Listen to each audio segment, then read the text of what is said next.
Berlin, November 1884. A dozen white men sit around a polished table in a grand room. No Africans in sight.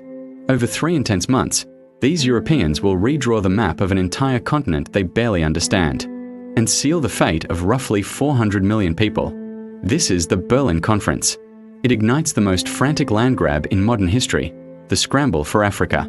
And the numbers are jaw-dropping. In 1880, Europe controls just 10% of the continent. By 1914, 90%. In only about 34 years, almost the entire African continent falls under foreign rule. This isn't a minor chapter, it's one of the biggest geopolitical earthquakes of the 19th century. So how did Europe pull off conquering a whole continent so fast? What did Africa look like before the invasion? Why did they even want it?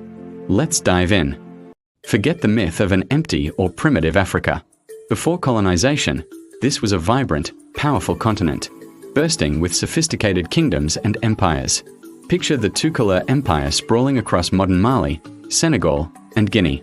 The mighty Ashanti kingdom ruling the Gold Coast, today's Ghana, with gold, armies, and intricate administration. The vast Sokoto Caliphate, an Islamic powerhouse in West Africa. And the Lunda kingdom stretching deep from the Congo into Angola and Zambia. These weren't backwater societies. They had standing armies, complex institutions, thriving trade networks, linking them to the Arab world and Asia. Many were modernizing, reforming armies, administrations, even social structures, right at the end of the 19th century. Europeans? They knew almost nothing beyond the coasts.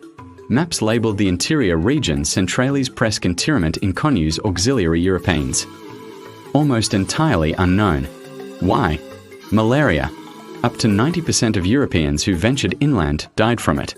Tropical mosquitoes were deadlier than any army. Then everything flips. French chemists isolate quinine, the first real defense against malaria.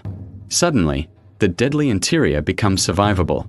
At the same time, Europe explodes into the Industrial Revolution. Steam engines, steel, factories churning non-stop. They devour raw materials, rubber, cotton, copper, cocoa, palm oil. Europe's own supplies run dry. New territories are essential to feed the machine. Rivalries boil over. France burns to erase the shame of losing Alsace-Lorraine to Germany in 1870. Freshly unified Germany and Italy crave colonies to prove they're big players. Colonies become the ultimate status symbol. And the moral cover? The civilizing mission. Europeans claim a duty to bring progress to inferior races. Behind it, twisted social Darwinism. Darwin's evolution gets warped. Superior races dominate, others fade away. It justifies everything. In France, Jules Ferry declares superior races have rights because they have duties. Georges Clemenceau fires back. After German scientists prove the French inferior in 1870, he hesitates to call any man inferior. But Ferry pushes on.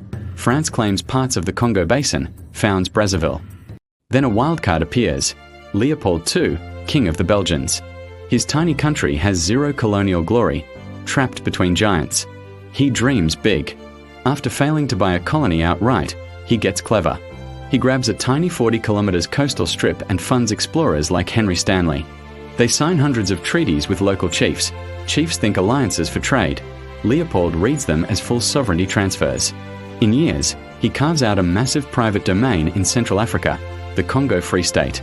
His personal property. France and Belgium now race in the same region. Britain panics about losing trade dominance. Germany's Bismarck sees the risk of European war over colonies.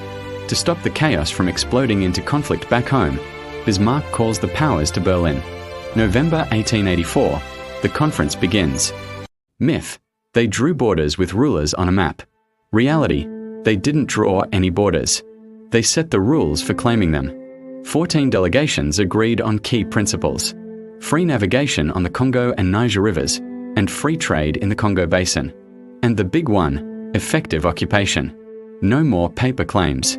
You must actually occupy and administer the land militarily. Forget old papal divisions like 1494. This launched the real scramble. Flags went up everywhere. The race was on. The conquest, how they did it so fast. In under 30 years, the map transforms. France grabs Tunisia, Algeria, Morocco, West and Equatorial Africa, Madagascar. Britain takes Egypt, Sudan, South Africa, Nigeria. Germany, Cameroon, Namibia, Tanzania. Italy, Libya. Portugal strengthens Angola and Mozambique. Spain, bits of Morocco, Equatorial Guinea. Belgium, the Congo, as Leopold's private estate. How? New tech. Steamships and railways pierce the interior fast. Telegraph sends orders in minutes, not months. Accurate maps show rivers, terrain, people. Strategy. Divide and rule. Ally with chiefs, exploit old rivalries, turn Africans against Africans. France uses West African tirailleurs. Britain brings Indian troops. The cruel irony, colonized fight to colonize others.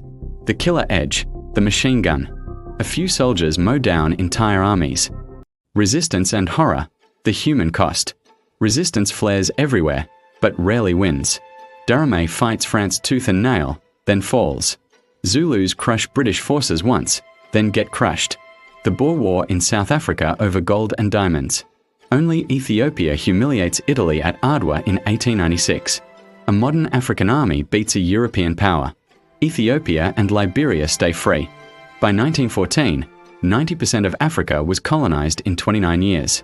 Lands were stolen, people displaced. Profits went to elites. Costs were paid in blood.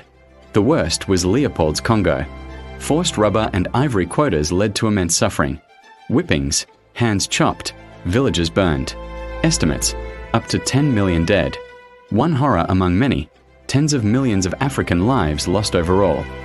The legacy, celebration and shadows in Europe, parades, colonial exhibitions, Africans displayed like zoo exhibits, all hailed as progress. But the scramble fuels rivalries that explode into World War I in 1914. Artificial borders, broken societies, imposed languages, instability echoes today.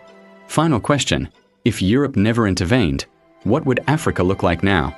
Thanks for watching. Hit subscribe, it supports the whole team. See you next time.